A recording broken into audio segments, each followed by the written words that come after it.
Hello, Bravs. We're back with more Billy Shakespeare by William. Peter Blatty, drawings by Victoria Chess. Go to my backup copy, one of my backup copies, and tape 5, chapter 5. Who or what is the United Fruit Company? This time the beard entered solus. He was carrying a book, and he was smirking, no longer afraid. He slithered into a chair behind the desk, winked hugely at me, and blew out a halo of cigar smoke. He tapped the book. I know who you, he syruped slyly in that deplorable accent.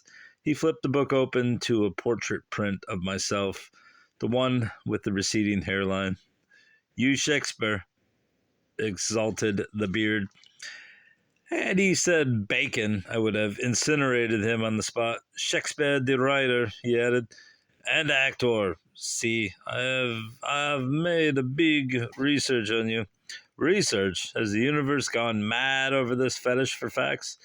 He jabbed his cigar through me gingerly, as though to reassure. Here I go. Vaudeville. Reassure himself that I was indeed a phantom. I adore that word. Don't do that, I snapped. Ta-ta-ta, he chided. Do not make for yourself an excitement. Well, do not make for yourself an ashtray of me. He slammed shut the book and looked sly. What you want from me? I told you, I said austerely. I am dictating a vital message to the world on your tape recorder, and I would like to continue undisturbed until I am quite finished. Then I want you to promulgate the material in the tapes. Incidentally, I shall also require the services of a notary public. Ah, he said, vacant-eyed. Could you be a little more definite? Well, yes or no? Will you cooperate, or shall I haunt you? Chains, eerie footsteps, the whole thing. I was bluffing, of course, but as Jimmy says, no guts, no glory. What you make with the tape, he sidestepped. It was difficult to tell whether I had succeeded in frightening him or not. I'm attempting to prove once and for all that I wrote my plays.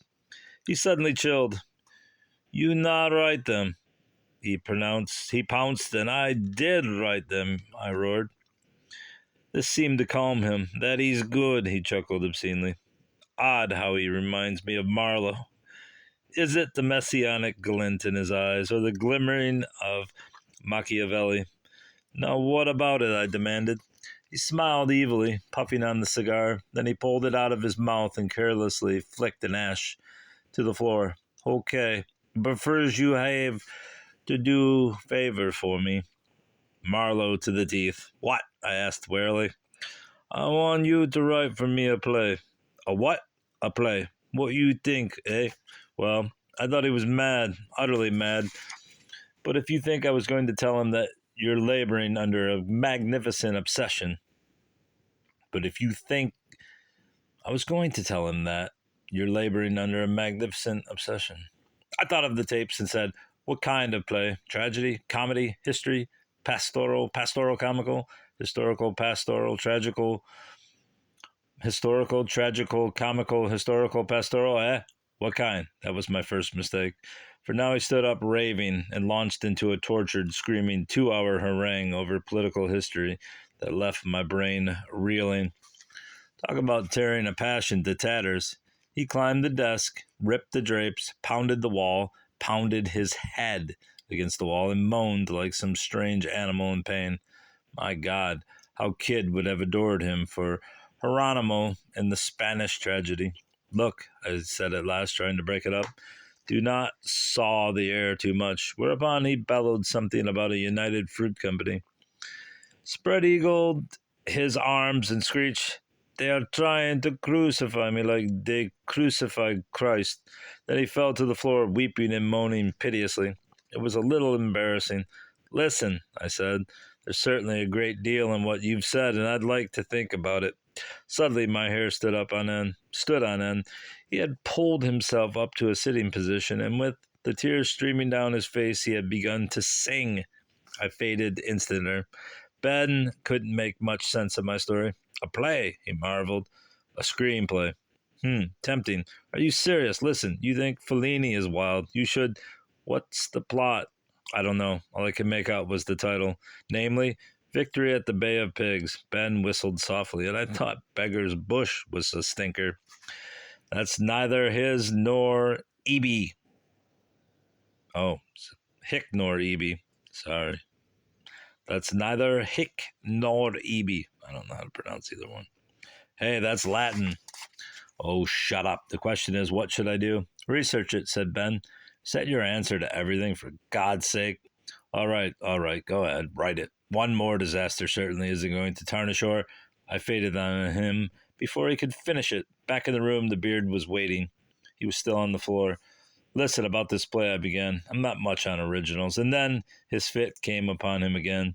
This time, however, I was able to piece out what he wanted. Basically, a patriotic play of the type of Henry V. I was to begin with the struggles of a young, idealistic, bearded revolutionary holed up in the mountains of his country and fighting to free his people from the tyrannous United Fruit Company. The latter to be headed up by someone resembling Richard III.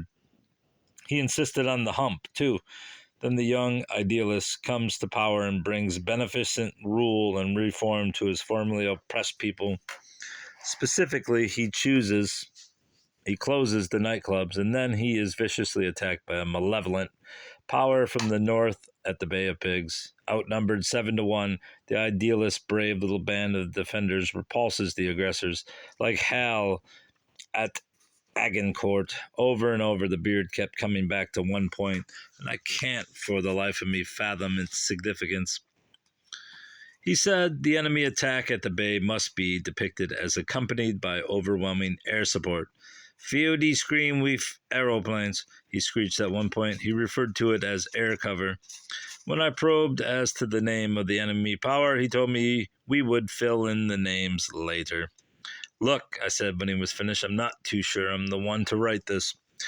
He got up off the floor, picked up the tape recorder, and walked with it toward the door. "For Jesus' sake, forbear," I yipped.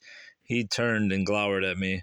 "The play is the thing," he snarled. Then, "Hamlet," he added, 1601. I threw up right then and there. Ectoplasm, of course, but highly effective. Meanwhile, no more tapes for a while. Anon Kaz, as usual. My producer wants the script yesterday.